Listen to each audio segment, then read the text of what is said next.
Okay. Thank you everybody for attending the second annual PSACON. This has been a really exciting past 3 days. For those who have sort of stuck through it all with us, it's been just 3 days, jam-packed schedule, lots of presentations, discussions, hackathons, workshops, formal social sessions. It's honestly just been a huge blast. We've had nearly 100 people present.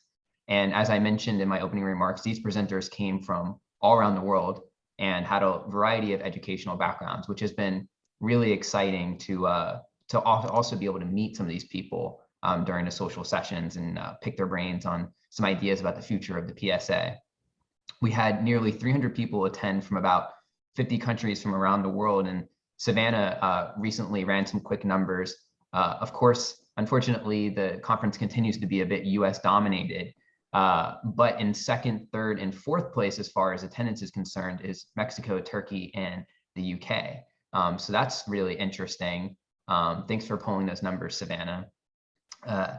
In my opinion, this conference was a huge success. And throughout the conference, I've gotten a chance to learn a lot about everyone's thoughtful ideas about all things big team science. And to build upon that sort of that insight, I wanted our closing ceremonies to be more of a question answer discussion forum. And so I'm actually going to keep my closing remarks quite brief, although I hope that you'll still find them to be insightful. Let's see. Okay, so first, I hope you'll join me in a virtual round of applause for the conference organizers. I want to remind everyone here that these are not paid conference organizers. They're just fellow members of the Psychological Science Accelerator who donate their time in order to help us come together for these events. And the conference they pulled together doesn't just put a shot of adrenaline into our Psychological Science Accelerator. It also helps us develop the shared community that makes the PSA such a fun and special group to work with. I would also like to encourage us all to thank the people who helped moderate our conference sessions. And in my opinion, moderators are the people that actually keep the conference sessions running smoothly. And no conference is ever perfect, but I actually think we came extremely close to having a perfect conference, in part because of these session moderators. I'd also like to give a special shout out to the people at Ashland University who helped pull everything together. And then, of course, an additional shout out to everyone who presented and attended and is actually here live on a Saturday. So there were a lot of really great sessions. There was too many sessions for all of us to attend at once, of course. And my understanding is that there will be some online recordings uploaded at some point, and happy to help with that, by the way, Savannah. And I wanted to highlight 4 sessions that I just sort of noticed people were kind of talking about throughout the conference. One is that I saw a lot of people talking about this original research session that featured talks on measuring ideology and a Bayesian meta-analysis on environmental spillover effects. And I was not able to attend this session, but it will be one of the first conference video recordings I'll be watching. The second one that I found really energizing myself was a panel discussion featuring representatives from Many Babies, Many Primates, the PSA, and the Brazilian Reproducibility Initiative. And I want to emphasize to people that there are a lot of people working on building a bigger, better, and more collaborative science. And we have a lot to learn from one another, and there's a lot of useful tools that we can exchange. And so some of you may know that I work quite closely with Many Babies, and that's been extremely productive in the sense that we can trade our policy documents and talk through some common issues that we're facing. And another example is I really liked the Many Primates website, and I just mentioned that I liked their website, and they sent me all the code in case we wanted to make a similar website, which I think Lisa's here today. Lisa, don't worry, this is not something that we would do without talking with you and Aaron, of course, and Savannah, but you know, it just, I think, goes to show how much we can benefit from trying to network our networks a little bit. There was also a really insightful unconference on understanding and breaking the barriers for big team science in non-weird regions. And this has sort of led to a really interesting Google Doc that I think everyone could look at, where we started identifying a few of the key barriers and sort of crowdsource some ideas about how the PSA could address this in the future. And then last but not least, I could fill this slide with like 20 more sessions, but I just kept it to 4. There was a related unconference on developing a consortium of psychology researchers from developing countries. And I was not able to attend this unconference, but this is another one of those videos that I'm really looking forward to watching. And I hope that the people who organized this session will reach out to me and tell me more about their ideas, because this, just based on the title, sounds really exciting. So if you've enjoyed this conference as much as I have, you're probably wondering, can we do this again? And the answer is a resounding yes. And I think that our conference has generated a lot of buzz. And I think that next year we can capitalize on that buzz and do things even bigger. And so today I'm happy to announce preliminary plans for the 2022 conference on big team science. And this will be a little bit different than PSACon has been in the past, but our conference should continue to sort of be this evolving social event that we put together. And so the idea for next year's conference on big team science is that we'll once again feature PSA, many babies, many primates in the Brazilian reproducibility network, but also that we'll do so in a more intentional way. And try to have them be more actively involved in the conference. The idea is that we'll also sort of expand the offerings and invite people from Behavior Change for Good, Center for Open Science, Replicats, Dragnet. And of course, this is not like an exhaustive list of people who are doing big team science. And so the goal is for us to sort of crowdsource a list of people who are doing similar things as we are, and expand this and invite them all to come together for this big conference on big team science. And so far, members of the PSA seem pretty excited about it, or at least the associate directors who I spoke to seem excited. The people at Many Babies are extremely excited. And it seems like I haven't had extensive conversations with people at Many Primates and Brazilian Reproducibility Network, but the very short conversations I had with them suggested to me that there's also quite a bit of enthusiasm on their end as well. So this is, I think, the goal for next year is to make our conference a little bit bigger and to start including some of these other organizations in a more central way. So in my opening remarks, I discussed this idea of a science multiverse, which is that this idea that variability in the way that we derive our predictions and design our studies and sample our participants and execute our studies and analyze our data all have multiplicative effects on the inferences that we make in psychology. And in my closing remarks, I want to expand upon this analogy, this multiverse analogy, to share my thoughts about where we are today and where we will be going tomorrow. So for those who are not intimately familiar with all of the PSA policy documents and manifestos that we've written over the years, the PSA vision is to accelerate the accumulation of reliable and generalizable knowledge in psychological science. And our principles are diversity and inclusion, decentralized authority, transparency, rigor, and openness to criticism. And this vision and these principles are important because they are what guide us as we navigate the complex multiverse of life. Every day, we're faced with a seemingly infinite number of possible decisions to make. And when we have a vision like this, and when we have principles like this, it helps narrow down which of those paths we should pursue as a group. And so we have our vision and we have those principles that we operate off of. But I'm often sort of forced to kind of step back and think, what is my role as director in this journey? And what is your role as members of the PSA in this journey? And this is something I've thought a lot about. And I kind of took this like really cheesy approach at first. And I said, okay, well, what does it even mean to direct? And so I did a quick Google search and I found that in the English language, there's 2 major definitions of this word.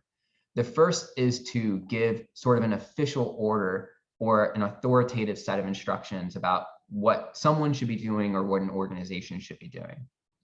The second sort of definition of this is to aim something or an organization in a particular direction or in a particular way.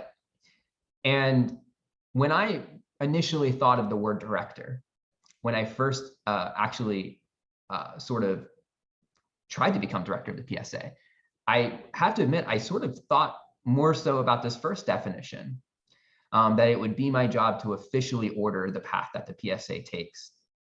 And at some point I came to that moment in the multiverse of life where I had to make a decision, like, will we be trying to make these authoritative orders about how the PSA runs, or should we do something else? And I rejected that idea that my goal was to create these official orders, because I think that instead, my job should be to point us in a particular direction in accordance with our vision, our mission, and our principles. And the reason why I ended up leaning more towards this second definition is because if there's one thing I've learned through my years of experience with the PSA, it's that our greatest strength and our greatest asset is the many minds of our network. And so I think that the path the PSA takes will be more usefully informed and should be ultimately determined by the members of the PSA.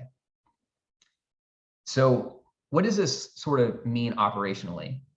I think that this means that what my role is to point us in the direction that I believe will be most valuable for science and most valuable for society. And when I'm trying to think of that direction, I'm constantly listening to the network to see and sort of crowdsource your ideas for that direction.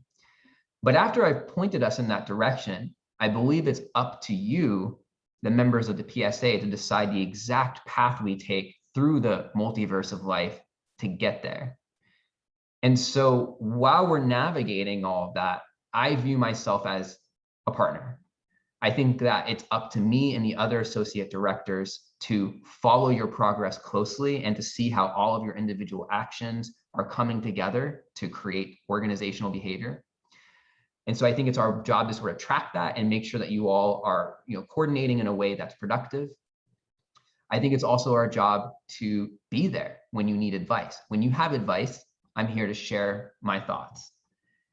I think that we're also here to be a sounding board. When you need to talk about something, I'm here to listen.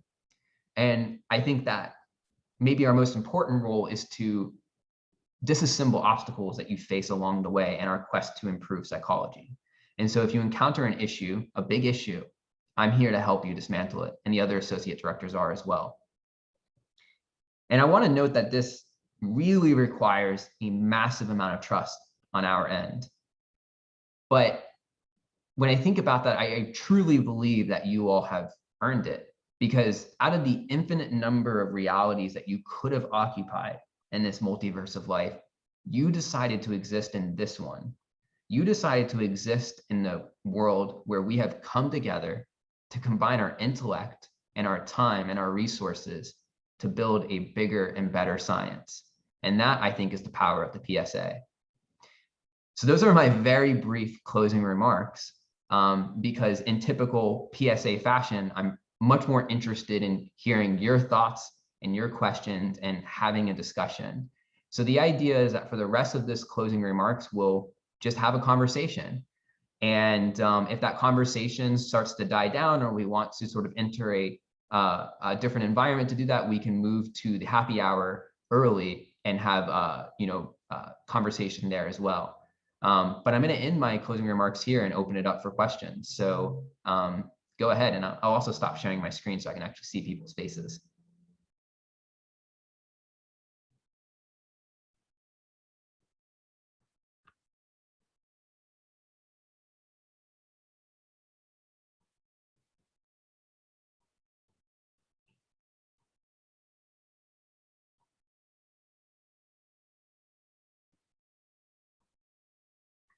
So if people have questions, I think they can just unmute themselves and jump in, or if you prefer something a little bit more orderly and formal, the raise hand feature as well. Nicholas, there is a question in the chat from Natalia. that says, I'm assuming the developing countries consortiums can join as well, depending on the dates with the updates or activities. I'm jumping on this bandwagon. Yeah, absolutely. It could be like a really good idea, I think, at some point to start the planning earlier than we did this year, which is amazing that honestly this conference was pulled off with not a year of planning. But yeah, we should start crowdsourcing that early and getting people's interest, because that will impact what dates we end up choosing. I think it would also be interesting to revisit when we have PSACon. I actually propose that we move it a little bit earlier, because I've noticed that this is the time that I'm talking to a lot of people in the PSA network, and like their worlds are on fire. It seems like a little bit earlier in the semester, people might have a little bit more energy, perhaps a little bit more time. Yeah, and Fort too would be great to have involved. Virtual format in 2022, yes. I talked about this a little bit with Savannah, and I think that the virtual format's a pretty key component of these big team science conferences for a couple of reasons. One is that pragmatically, it's extremely difficult to coordinate an in-person conference. The second is that for people to even get to an in-person conference, there are some costs involved that I believe would discourage participation from certain world regions.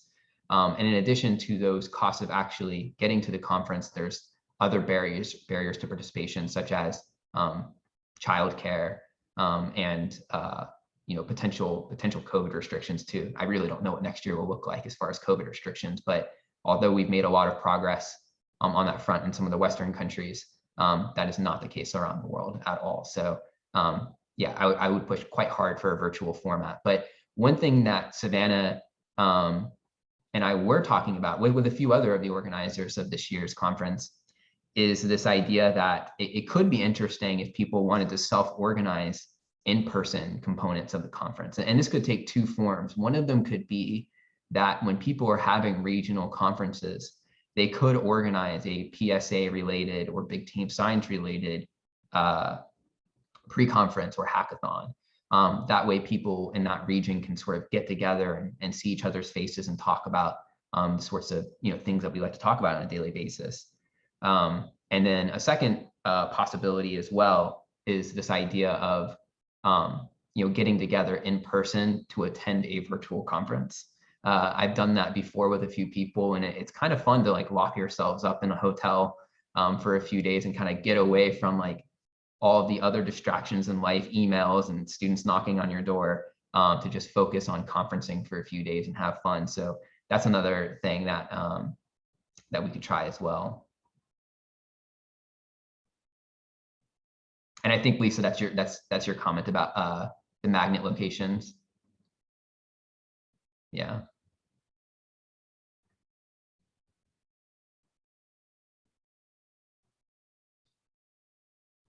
So I had a list of like questions a couple of questions that people asked me.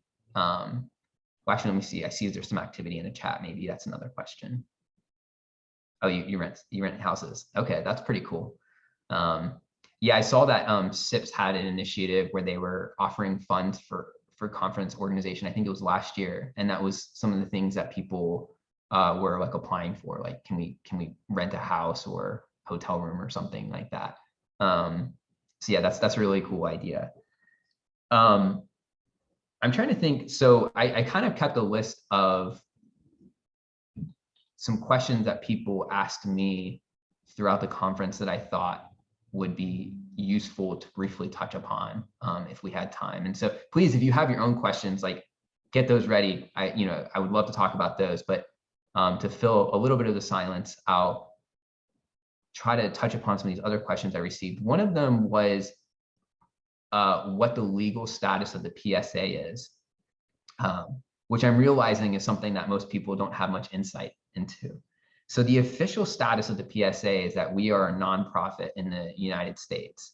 What that means is that we are like a business. We're a nonprofit business. We do have a bank account technically. People who have received data collection grants from the PSA, the way that works is like we have like 5 cents in our bank account. Sometimes that gets up to like $100, and then we send that money to a lab. And so that does have sort of like implications, like if you're applying for grants that involve PSA activities, people who are, the grant funders might ask for a description of what the PSA is. And like, yeah, so we are a nonprofit in the US. We are not the type of nonprofit that's tax exempt in the US.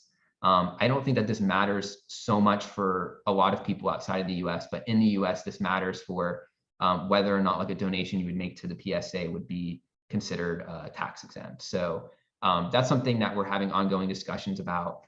It's pretty costly to get that legal status in the US, and it can be a little bit complicated. So, but that's the legal status of it. Some people have also asked about like affiliations with the US. It's interesting that no one in the PSA typically like formally affiliates with the PSA. I don't see any reason why people couldn't, right? Like as with any other nonprofit that you work with, you can be, affiliated with it. So that's a comment I want to say. Like someone was like, hey, I'm a postdoc and I dedicate a lot of my efforts to the PSA. Am I, could I list a PSA affiliation on my CV? And my thought is, yeah, of course. That being said, regarding the structure of the PSA, because we're sort of like this basically like bankrupt nonprofit, we have no money.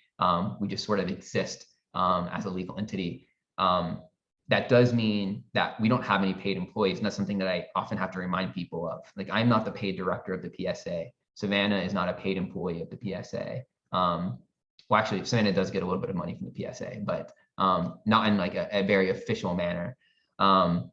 What that means is that I like to remind people that the PSA continues to be driven solely on volunteer labor. I'm an employee of Stanford University, but I'm just fortunate that the university really likes the PSA and is okay with me dedicating all of my effort to the PSA. But that's something I like to remind people of, as they sort of like try to think in their mind, like, what is the PSA? How does it stand as an entity? We are an official nonprofit, but not one that has any, official staff members.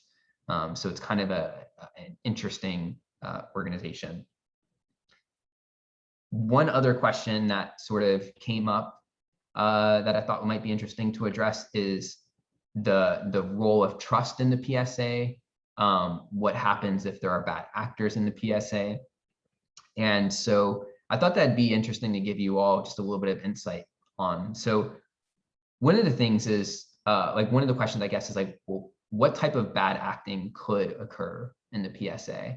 And so this could take on a few different flavors. One of them could be sort of like code of conduct violations. So we do have a code of conduct that's on our main webpage.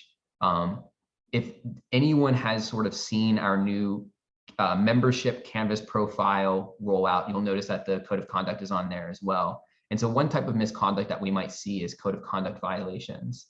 To be completely transparent about that, we've only had one report of a code of conduct violation.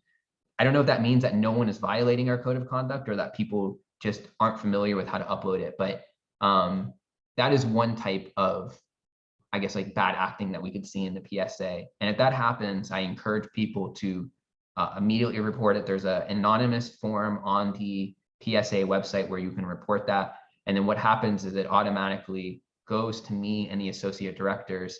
And what we do is we sort of randomly choose members of PSA leadership to review the reports and then decide on some action. And so with our only PSA code of conduct violation report so far, the essential conclusion was like, this actually didn't violate the PSA code of conduct. Like, this was not cool behavior, but it did not directly violate our code of conduct. And those processes can be really interesting because they also lead into these important discussions of like, how might we revise the PSA code of conduct in the future? So that's one source of bad acting that I wanted to briefly touch upon. The other is things like questionable, that we might just call like broadly questionable research practices. So this could include something like putting people on papers who actually didn't do anything on our project. It could include something as serious as falsifying data. And so someone asked a question, does the PSA have a way of tracking that? And the brief answer is no, not really.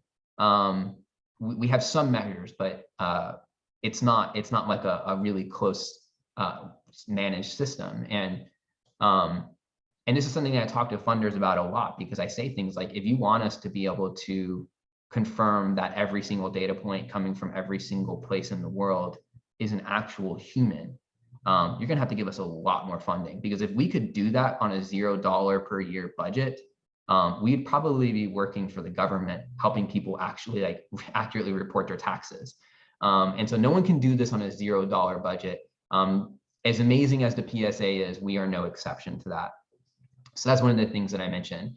And that sort of applies to both, this potential of people just putting in fraudulent data, and also to this idea of a particular lab having one person do all of the work and then list 6 co-authors on the final paper.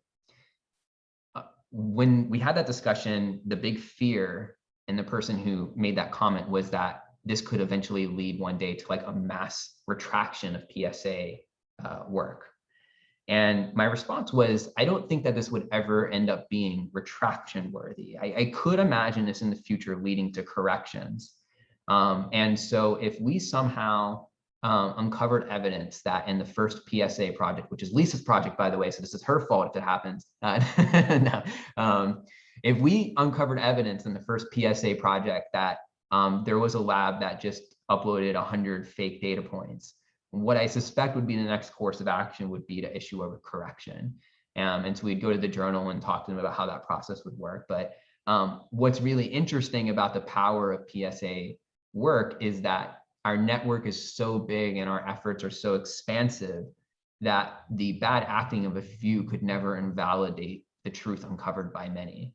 And so honestly, like Lisa, you played at the data for 001 more than I have, but like I really don't think that a single lab knocking them out of the analyses is going to change anything. What's that? They would have had to run 100 fake participants. Yeah. I guess it could happen, right? And so one of the phrases that kind of came up in this discussion, this was during one of the conference social hours, was it's possible, but it's not plausible. And another thing that we mentioned to sort of, I don't know, maybe we were like comforting ourselves about how scary the big team science world is, but we said there's really no incentive to falsify 100 data points in a study, right? Most of these people haven't built their career off the effects that we're studying. The PSA tends to attract people who are wanting to make psychology better, not worse. So I don't know to the extent that that I fear that this is happening, but I thought it was an interesting comment, and I think that we should have this discussion, and I wanted to be transparent about it and not hide it away. And that sort of exclusive conversation that happened at a social hour, I wanted to let people know it's something that we think a lot about. And other big team science organizations are actually just starting to think about it. It's actually one of the reasons why networking or networks is so useful. It's because I brought this up to some people at Many Babies and Many Primates, and they had not considered that. Some of the other orgs had considered it and were equally scared and equally sort of knowledgeable of how little power they had to control something like that. But some of the other organizations that hadn't been brought to their attention yet. So that's my quick comment on one of the many reasons why I think networking to networks is a really good idea. Any other questions? Those were the two big questions that I've sort of seen so far.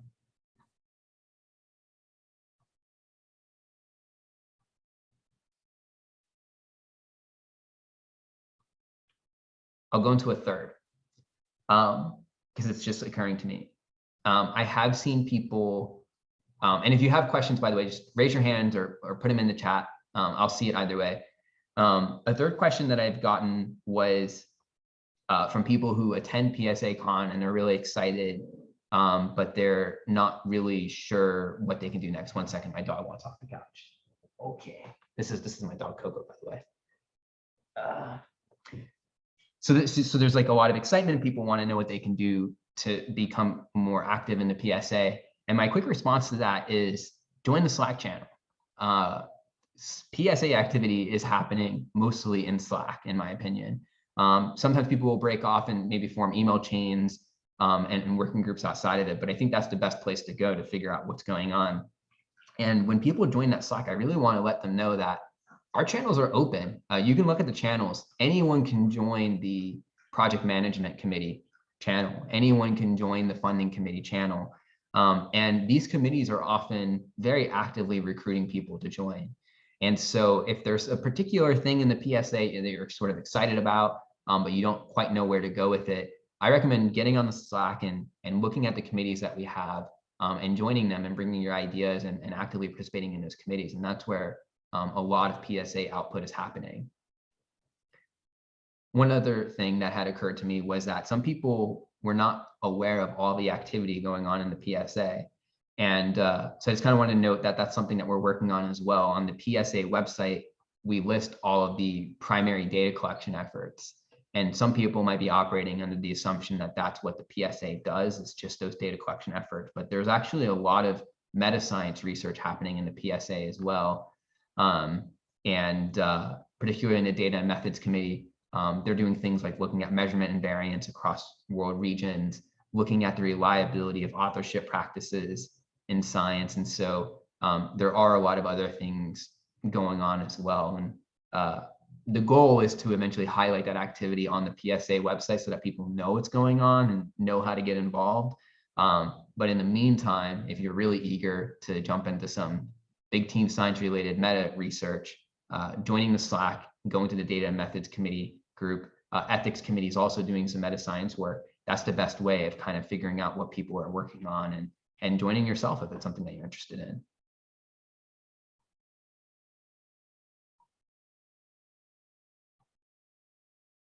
So Savannah, maybe we do one last call for questions, and if not, we move directly into the social hour a bit early. Yeah, go ahead. Hi, I have a question, but to be honest, I don't know how to formulate it in a good way, so I'm apologizing if it sounds maybe somehow strange. But we discussed it during this conference, and it was a great conference, really amazing. And of course, what is obvious to everyone, that there are a lot of researchers from Europe, and there are, of course, not so many researchers from other parts of or from UK, US, and so on, but not from other parts of the world. And I was also, I have seen many calls from other studies where they were looking for researchers. And when I told them that I'm now currently in Europe, I was told that we are not interested in European researchers anymore because we have so many of them. And I do understand this point. And my question is, do you think it can be at some point that you will, or your committee will say like, you can't participate anymore in a PSA activity because you're located in Europe? Or do you think you would be able to accommodate everyone and that everyone can help with this PSA mission? Because I do love this mission, but at some point I'm thinking maybe it's already too many of us, and at some point we will not be invited anymore. Yeah, I think it's a really good question. I want to sort of, I think I have not organized thoughts on it, so excuse my disorganization, but I suspect that that happens at times because there's, I think, this very legitimate concern that the PSA can contribute to research waste. If we're, for example, studying a large effect in Western Europe and we have 2,000 participants to study this big effect, that can be a bit problematic. We don't want to waste resources, because if those resources are going to this study unnecessarily, it means that they're not going to other forms of scholarship. So that's the reasoning behind those decisions. Or I suspect, I don't know, I'd have to talk to the people that you talk to, but I suspect that's what they were thinking. I don't anticipate and would not support, I would actually strongly oppose this idea of ever explicitly prohibiting members from Western Europe or United States or regions that we have a lot of membership at already from joining the PSA or being active in the PSA. That to me would be counterproductive to our mission. But I think what might continue to happen is that this would continue to sort of be this first come, first serve basis for regions that we already collect a lot of data in. So this happens in the US a lot as well, where we start a new study and 100 US labs say that they want to participate. And we say, okay, well, these 20 people got here first, we're gonna let them and we'll put you on a wait list. And so I could see something like that happening. That being said, the PSA is not just primary data collection, of course. And so the hope is that people in in those regions would also have opportunities to contribute to other PSA activities. Another potential solution to the problem is that the PSA just does more work. We do more studies, and so there is adequate supply for the demand of research activity that we see. That is a bit challenging, I would admit. I sometimes feel like the PSA is having trouble, taking care of what we've already committed to. But I could see that being a useful future direction, depending on things like funding. Like if we could fund more people like Savannah to dedicate a lot of their time to the PSA, that really gives us an opportunity to drastically expand our capabilities. So those are my quick thoughts on it. But I think it's an interesting question, and it's one that I actually haven't heard yet. So really cool.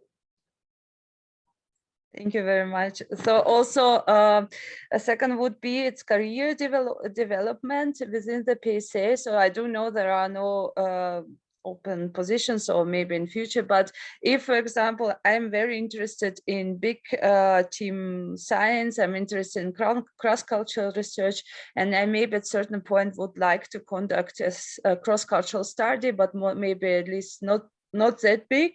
But would it be possible, for example, to contact the experts from the PSA and maybe to make together a small study, maybe just within Europe? But I mean that this expertise which you have, it's so amazing, and there's no other team which is so good to manage these challenges.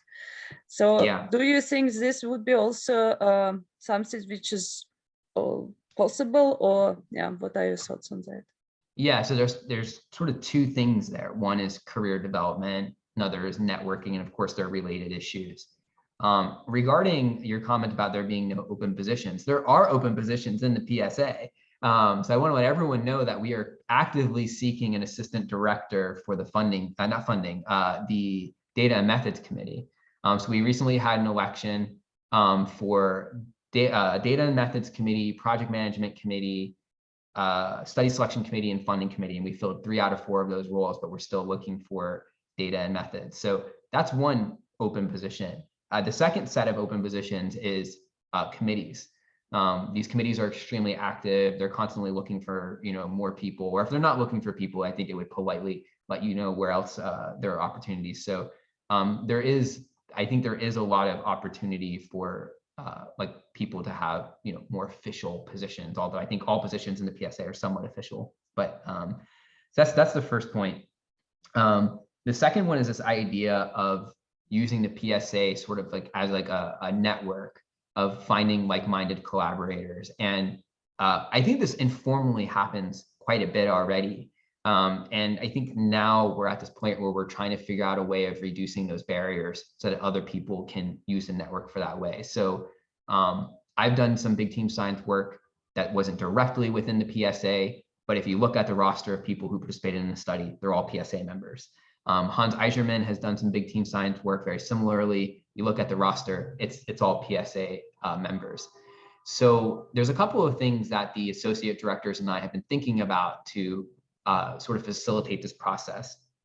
One is that we are sort of actively having these discussions about what it means to be a PSA project and what it means to not be a PSA project. It seems silly that my own work outside of the PSA has actually involved all PSA members, has adhered to all PSA policies, but isn't official PSA because it didn't go through like the formal study selection process that we often use. So one of the ideas that we're working on right now is developing a category of PSA activity called PSA affiliated. And we don't quite know exactly how it'll work out, but essentially the goal is to just have a label for this activity that's clearly happening in the PSA network, but hasn't met like our traditional, somewhat arbitrary threshold for something being called PSA official. And so this would include those projects that I was describing that I've done and that Hans Eiserman has done.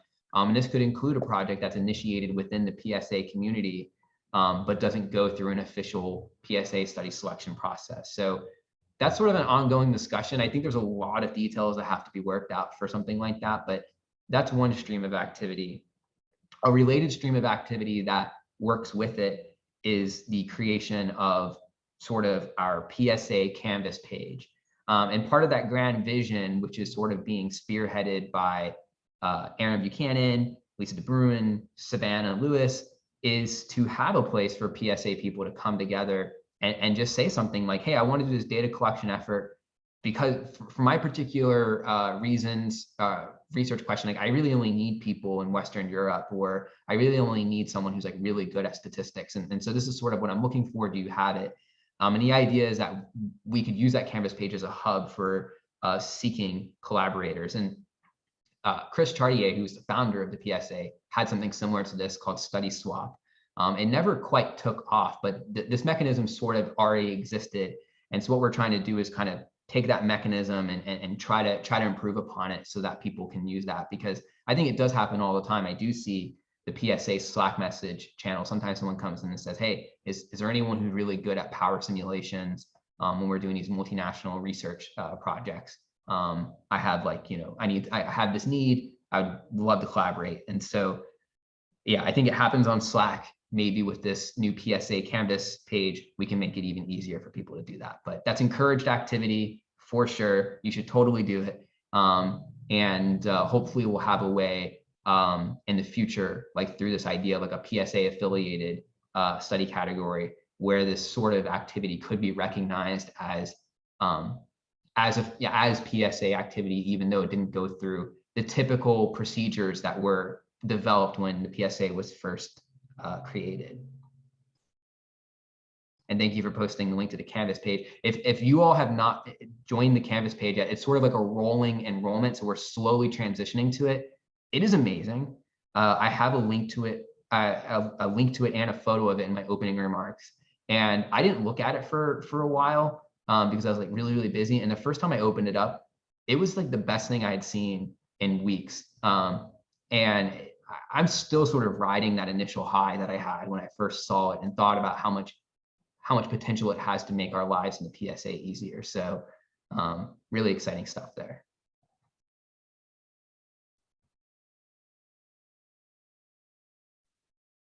Nicholas, can I just add one thing? Please do.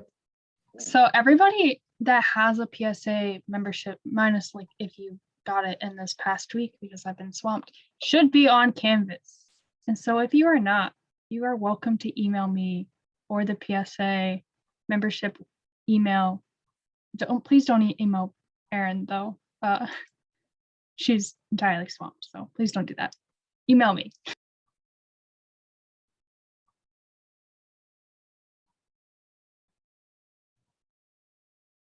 Yeah, definite shout out to Erin, Savannah, and also Lisa deserves a self shout out as well, but we'll let it slide for now, Lisa.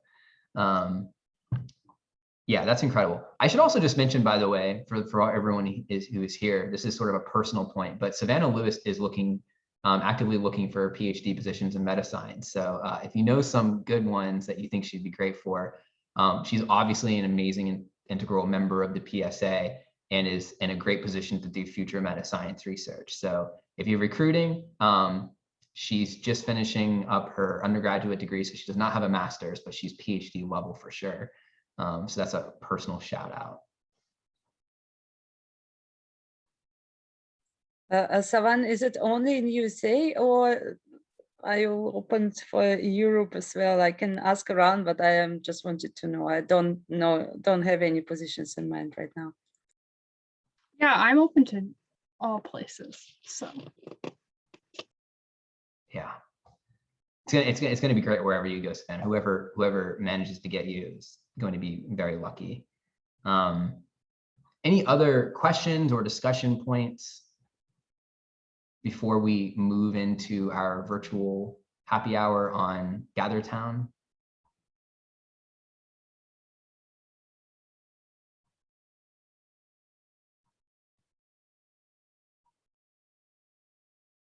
Okay. Maybe the Yeah, last one. I don't know. Sorry, I always have so many questions, but the ones I already asked during our social meeting with other members of the PSA. I just wanted to know how you kept going through this your PSA project during the COVID and during the other projects as well, because it's so. I only can imagine how stressful it was, and because there are, for example, Lisa, your study was the very first one, and were there times when you wanted to quit, or how you help each other, how you support each other, and why you don't give up with so much stress? Oh yeah, the PSA COVID projects are by far the most stressful PSA projects we've ever run. And there's a lot of factors that contributed to that. One of them was just the breakneck speed that we had to move at. Journals were very, very demanding. I mean, we went to Nature Human Behavior and said, hey, we're going to run these COVID projects. And they said, okay, cool, have the data to us in 3 months. And we're like, whoa, whoa, whoa, whoa.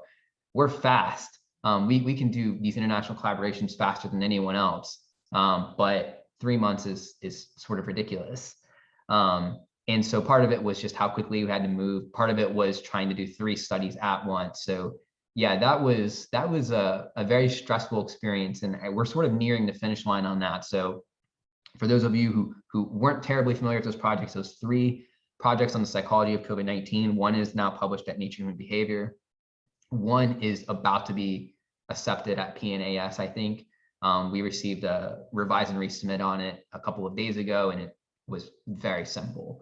And so that one is about to be accepted soon, I believe. And then the third one is at a journal called Affective Science, received an extremely favorable revise and resubmit. So I think that one will be out there as well. And I look forward to being able to say that the COVID projects are done, because it was challenging. What got us through it?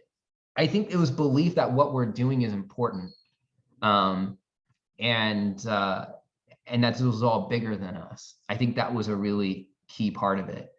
I think a part of it as well is that one really great thing about the PSA is that we have people to lean on. And so just as an example, I got vaccinated maybe 5 months ago and did not have a very good reaction to it, and was sort of out of commission for 4 or 5 days. And there was a lot of important stuff going on, and I was able to just talk to the other members of that admin team and let them know. And I never worried for a second that things were breaking down while I had to step away. So it's that's part of it. And then there was a lot of sessions where we would just come together and complain about how hard everything was, and how we wanted to do things way different. And those who were involved in the project know that I've probably mentioned a few times that I have notebooks. I really like writing things in notebooks. And I have a notebook of every single complaint that I've had along the way for that project. And the goal is that we use those complaints to figure out how we could do things better in the future. The PSA already does big team science in a way that I think is, magnitudes better than it's been done in the past. But it's constantly a process that we're looking at and trying to improve, figuring out ways that we can make it less stressful, not only for the people coordinating, but the people who are on the ground collecting the data. And things like developing a Canvas page come directly out of that. Us realizing that we need a centralized location where all the location is, all the announcements go. And so it's hopefully things will become easier as we grow. That's the goal, at least.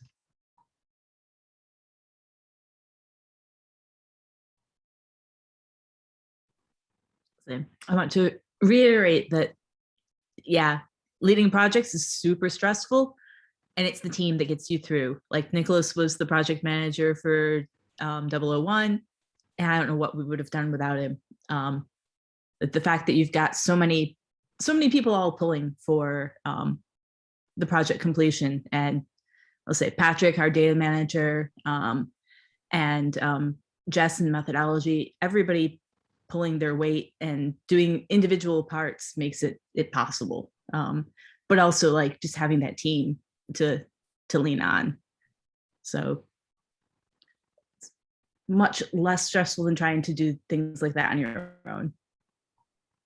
And that's in part too why I emphasize I think the importance of the PSA community deciding deciding the activities that we want to do. That's why I think the decentralized authority of the PSA is so important, because people won't do that if they don't believe in what we're doing. I think one of the reasons why the PSA has been successful so far is that people do believe in it. And we all strongly believed in what we were doing with the PSA COVID projects. And so even if we were mad at each other, even if we were feeling a little burnt out, there was that, knowledge that like, we'll get it done though, because we need to get it done. This is important.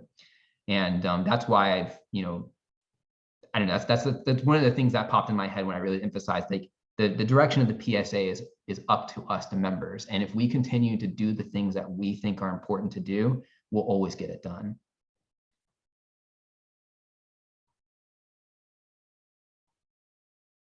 So I'll do another call for questions, because it keeps seeming like there's no more questions, but then I do a final call and then there is a question that pops up. So let's do this again. Oh, great. This is quicker this time. Awesome. Yeah, go ahead, Martin.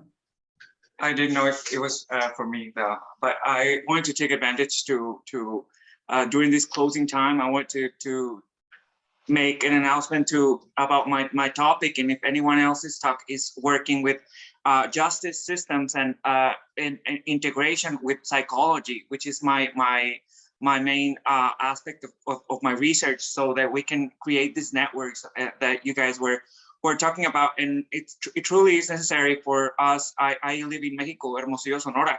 And so it truly is something that can lead to collaborations, and I wanted to take advantage of this moment to put it out there that I'm working in justice and psychology through the legal system, interdisciplinary with psychology. So I wanted to put it out there. Thank you very much. Yeah, thanks. I love that people can put that out there. And I know that sometimes on the PSA Slack, we'll do like a quick thread to ask people to describe what they're working on and what they're doing.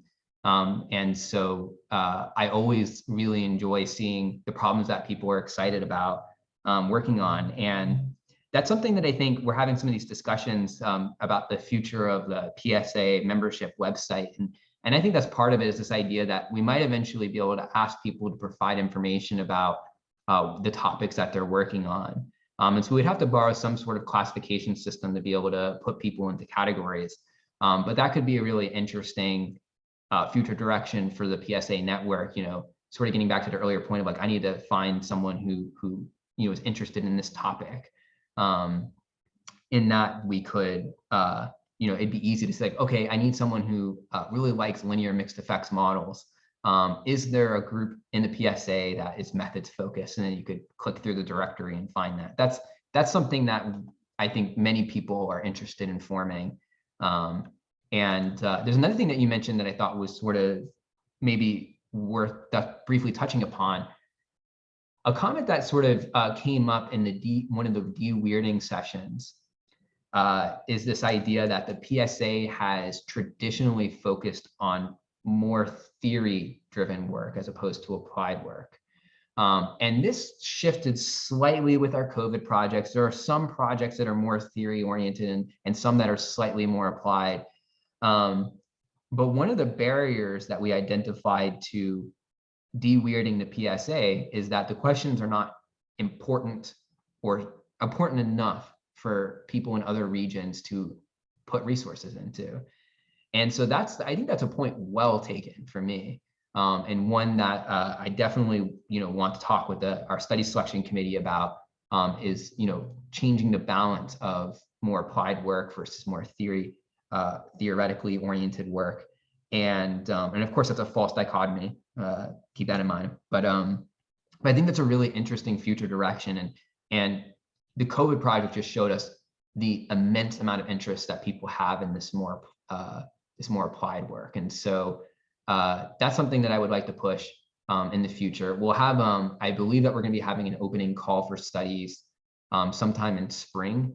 There will be some constraints about the topic that it can be about, but I'm hoping to see an interesting amount of applied work there. yes, Dana, you definitely, I know Dana has some thoughts on this, so I'm glad that she's raised her hand. Dana, take it over. Oh, sorry. No, thank you. Yeah, I just wanted to add, I'm glad, I know that's very much on your radar, and I'm glad it is. And I guess I just wanted to add one example to that. Like so in the area where I'm residing in East Africa, for example, applied research is much more of a heavy focus at the institution and within the country than a lot of the research questions you see in Western contexts. But here, for example, at my institution, even in like their research handbook protocols, if you're conducting research study, at which they say like gaining knowledge for knowledge sake, it's not likely to get IRB approval. So it doesn't matter if it meets certain ethical standards and so forth. Their research handbook specifically says it has to have some sort of community or humanitarian emphasis. So I think that's that's a situation for some research projects in the West, but there's a lot that we do for, like you said, theoretical purposes and understanding other kinds of things. So that's just something that's always really struck me as very powerful, because it's part of their research ethos. And they're basically saying up front, like, if a project is not advancing one of those specific goals, community, advancing the community in some way, or humanitarian advancement, it's just not going to be approved by the local IRB. So I think maybe that's the situation. I've been very curious to see what other parts of the world have wording like that in their research protocols and processes. That's something of great interest to me, but just something for some of us that maybe haven't thought about that to just give thought to, because that is going to, I think, drive the research questions that we want to focus on if we engage different regions.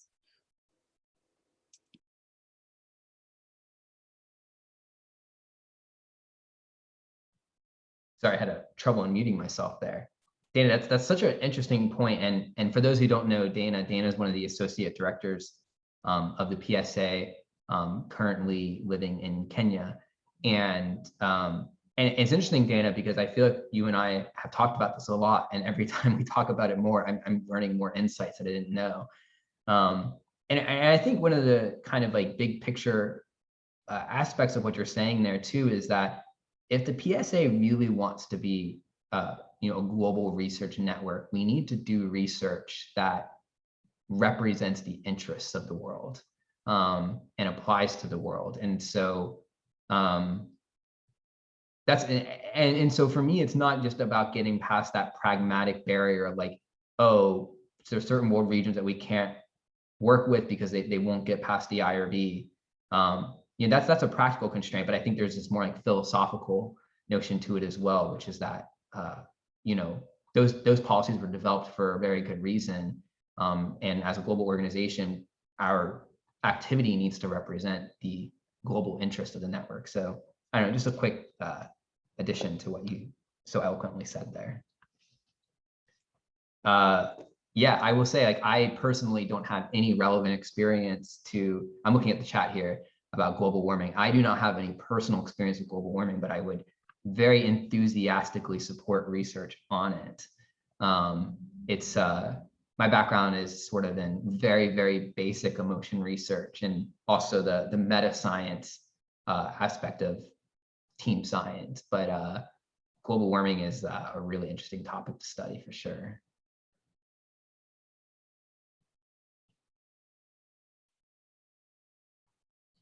So we'll do another final call for final questions, which may or may not be the final one. And I should say, these don't have to necessarily be questions. They could be thoughts and musings and announcements. So if anyone wants to have the platform, keeping in mind that, this is recorded, there's a lot of people who can't attend on a Saturday. And so this is your chance too to kind of blast out a message to the world that will view the recordings.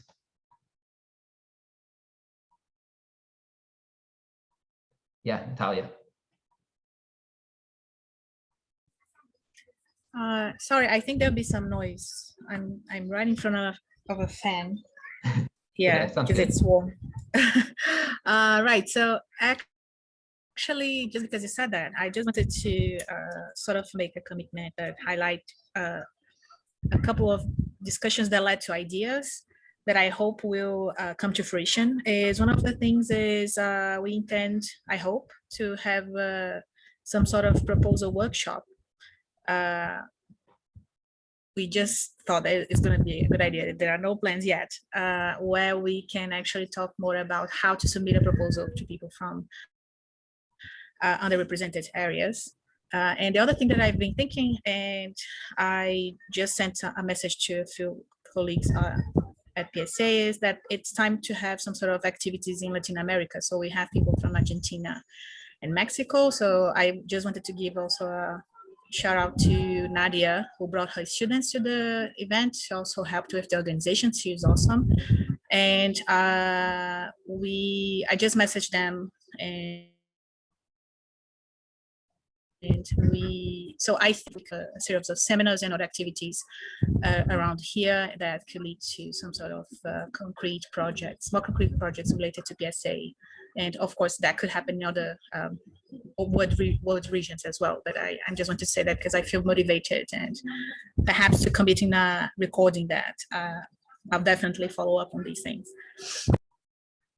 Yeah, I think that's a really interesting idea, and one that I would support quite enthusiastically, and one that I would support quite enthusiastic and also be willing to help with.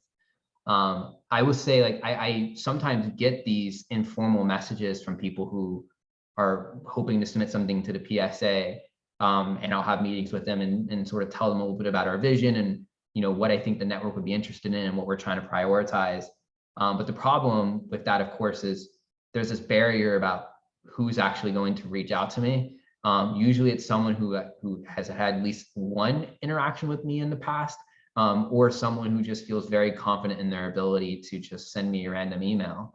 And that's a bit unfortunate. I don't want that to be a filter that exists. And so having a formal program that hopefully is more explicitly open to people giving their ideas, I'd be happy to participate in a program like that, and tell them a little bit about my perspective about what would be sort of competitive and interesting for the PSA network. One other thing I want to add, and maybe this is the last thing I'll add because we actually did go over our time a little bit, is that there's this idea that has been kind of kicked around a little bit, but I finally I'm starting to see it gain the momentum I think is necessary for it to manifest into something real, is that there's been a lot of talk about establishing region-specific branches of the PSA. And having sort of either appointed or elected individuals to serve, you could even imagine as like the PSA representative for Central America.